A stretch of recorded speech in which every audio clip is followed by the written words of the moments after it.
La parole est à Hervé de Charette. Monsieur le Président, mes chers collègues, ma question s'adresse au secrétaire d'État chargé des Affaires européennes. Évidemment, après nos trois collègues qui sont intervenus sur la crise qui vient de survenir dans les eaux territoriales au large de Gaza, je ne peux que joindre ma parole au nom du groupe du Nouveau Centre pour condamner vigoureusement l'action qui a été menée par l'armée israélienne. Chacun connaît et comprend les préoccupations d'Israël en matière de sécurité, mais en même temps, nous ne pouvons accepter sans la condamner une action qui est d'une violence sans excuse et un acte qui est internationalement qualifié d'acte de piraterie. Mais nous ne voulons pas en rester là et nous voulons faire des propositions. La première, mes chers collègues, elle concerne l'enquête internationale qui a été annoncée, l'enquête qui a été réclamée par l'ONU, mais dont nous savons qu'elle ne sera pas une enquête diligentée par l'ONU elle-même. Nous demandons que la France et l'Europe veillent à sa mise en œuvre rapide, à son impartialité et qu'elle fasse l'objet, le moment venu, d'une appréciation par les instances de l'Union européenne.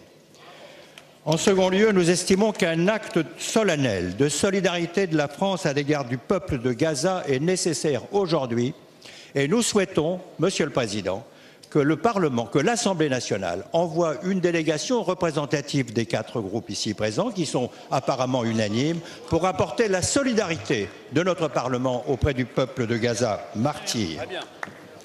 Enfin, nous croyons que désormais, la France et l'Europe doivent inscrire sur leur agenda diplomatique l'exigence de la fin du blocus israélien sur le territoire palestinien de Gaza. Ce blocus est illégal, il est injuste et cruel, mais il est aussi un échec total qui, loin d'affaiblir le Hamas, l'a en réalité renforcé. La fin du blocus, Monsieur le Président, mes chers collègues, c'est l'ouverture du port de Gaza aux échanges internationaux. C'est pourquoi je suggère que l'Europe propose d'assurer elle-même le contrôle et la sécurité du port de Gaza ouvert aux échanges internationaux. Merci. Merci. La parole est à Monsieur le secrétaire d'État chargé des Affaires européennes. Merci, Monsieur le Président.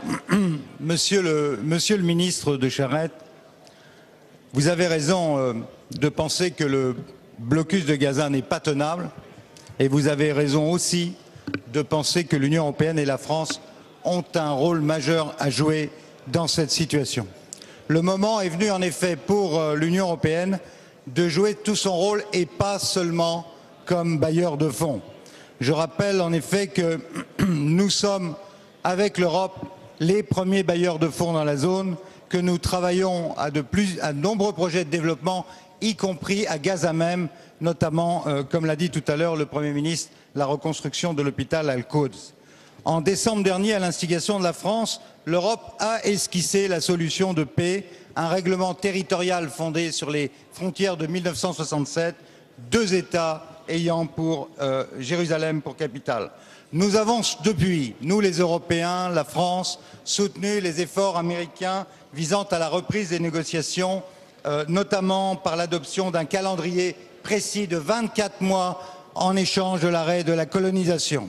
Parallèlement, l'Union européenne et la France ont commencé à travailler au règlement final de Jérusalem, capitale des 2 États, au mécanisme de compensation pour les réfugiés, ainsi, je l'ai dit tout à l'heure, qu'à la force d'interposition à laquelle l'Europe doit être amenée à participer. Madame Ashton s'était d'ailleurs rendue à Gaza au mois de mars dernier. Et enfin, comme vous le savez, les négociations de paix avaient repris, il est vrai, timidement, le 9 mai dernier. Il s'agit aujourd'hui, dans le cadre du règlement de cette crise extrêmement grave, de faire en sorte que la question de la levée du blocus de Gaza, comme vous venez de le dire, la reprise du dialogue interpalestinien soit des éléments clés du redémarrage du processus de paix. Merci. Dans le cadre de ce règlement, Monsieur le ministre, il va de soi que l'Europe pourrait prendre toute sa place dans la sécurisation des installations portuaires et maritimes. Merci.